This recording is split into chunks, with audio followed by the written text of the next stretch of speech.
हमारी डिजिटल दुनिया की सबसे मजबूत दीवार यानी फाइनल लाइन ऑफ डिफेंस क्या है? वो है वन टाइम पासवर्ड यानी ओटीपी। तो चलिए आज समझते हैं कि इस दीवार को और भी मजबूत कैसे बनाया जा सकता है। हम सब यही मान के चलते हैं कि ओटीपी हमारे अकाउंट्स को पूरी तरह से सेफ रखता है ना? लेकिन क्या ये सच में उतना मजबूत है जितना हम इसे समझते हैं? आज इसी भरोसे की पड़ताल करते हैं। असलियत तो ये है कि आजकल के जो शातिर स्कैमर्स हैं वो इस सिक्योरिटी लेयर को कुछ ही मिनटों में बड़ी आसानी से तोड़ सकते हैं। आइए देखते हैं वो ये कैसे करते हैं। तो सबसे पहले ये समझना जरूरी है कि ये जो कभी न टूटने वाला ताला है, असल में ये है क्या और काम कैसे करता है। देखिए, इसका आइडिया बहुत सिंपल है। अगर किसी चोर के पास पासवर्ड हाथ लग भी जाए तब भी वो इस टेम्पररी कोड के बिना अकाउंट के अंदर नहीं घुस सकता।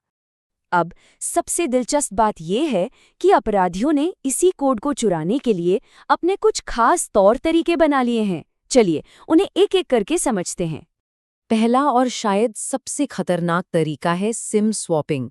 इसमें स्कैमर चुपके से किसी के अकाउंट पर पूरा कब्जा कर लेता है।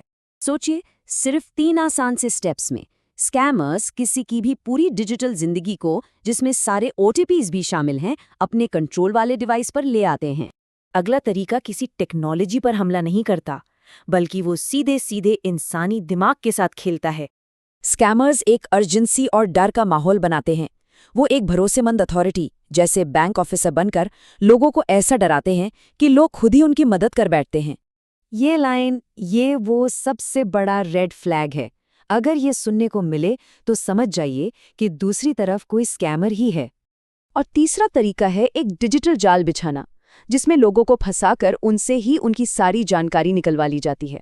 इन तरीकों से लोगों को धोखा देकर या तो नकली वेबसाइट पर लॉगिन डिटेल्स और ओटीपी डालने के लिए मजबूर किया जाता है, या फिर उनके फ़ोन में ऐसा सॉफ्टवेयर डाल दिया जाता है जो खुद ही सारे कोड्स चुराकर स्कैमर को भेजता रहता है।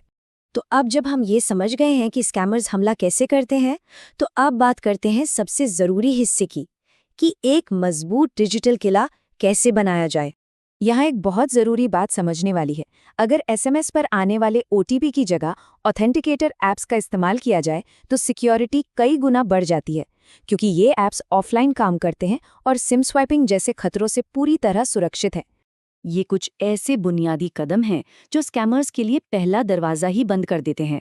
इनसे उनके लिए शुरुआती एक्सेस पाना ही बहुत मुश्किल हो जाता है। और इससे ये भी पता चलता है कि किसी भी अनजान कॉल या मैसेज को लेकर थोड़ा शक करना कितना ज़रूरी है। अगर कोई चीज़ ज़रा भी अजीब लगे तो उसे डबल चेक करना ही समझदारी है। अब एक ज़रूरी सवाल, मान लीजिए कि सारी सावधानियों के बाद भी कोई स्कैम का शिकार हो जाए तो क्या? ऐसी इमरजेंसी में क्या करना चाहिए? ऐसी तनाव भरी सिचुएशन में घबराए बिना तेजी से और सही तरीके से एक्शन लेना बहुत ज़रूरी है।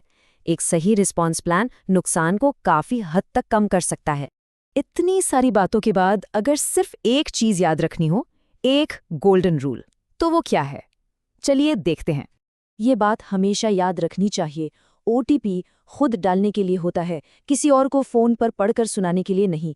कोई भी असली कंपनी कभी भी उसे नहीं मांगेगी। आखिर में ओटीपी की सुरक्षा सिर्फ टेक्नोलॉजी का खेल नहीं है, ये हमारी अपनी समझदारी, सतर्कता और इस बात पर निर्भर करती है कि हम किस पर भरोसा करते हैं।